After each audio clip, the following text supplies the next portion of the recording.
The Amgen Biotech Experience, or ABE, provides teachers with everything they need to incorporate biotechnology into their teaching.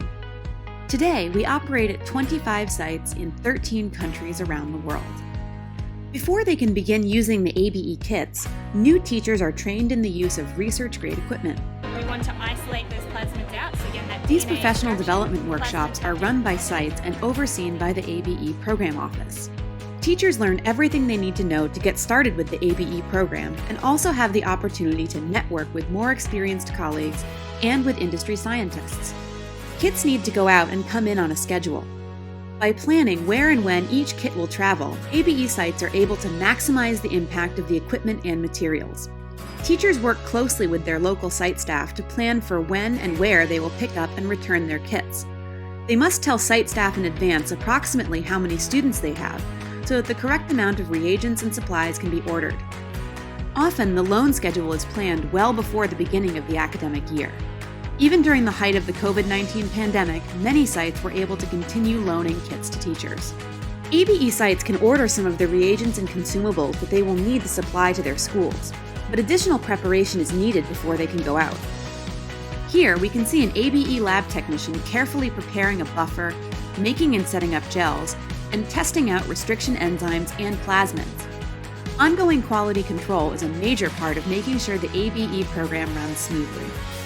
Site staff pack kits very carefully to ensure everything will fit and arrive safely. Hi everyone, my name is Christina Hahn. I am the site coordinator at the University of Toronto, Mississauga.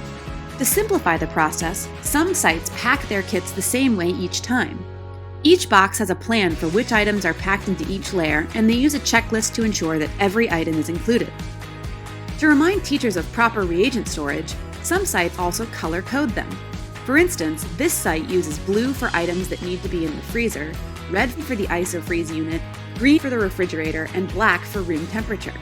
In some areas, teachers come to the ABE site, but in others, ABE staff bring the supplies to the teachers. Some reagents, especially competent cells used for transformation, must be kept cold at all times. Teachers in warmer locations use ice packs, coolers, or even miniature freezers to make sure the reagents arrive intact.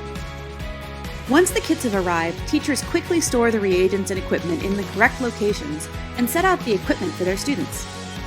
During ABE's Foundations of Biotech labs, students transform bacteria using a recombinant plasmid in order to produce a red protein. They practice using a wide variety of molecular biological techniques that are commonly used in labs worldwide. After the labs, many sites do a series of quality control steps with each teacher. Often, teachers are required to fill out a survey and to submit photos of their gels and plates. This allows our lab technicians to troubleshoot and to continuously improve the experience for teachers. Teachers pack up their equipment, check off each item on a list, and return the kit to their ABE site. Once the kits have returned, lab technicians need to prepare the kit for the next school. Because so many teachers want to do ABE, there is often a very quick turnaround.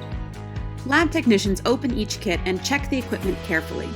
They dispose of any waste and sterilize equipment as needed, then restock reagents and consumables based on how many students will be next using the kit. The ABE kit is now ready for its next school, and the life cycle can begin again.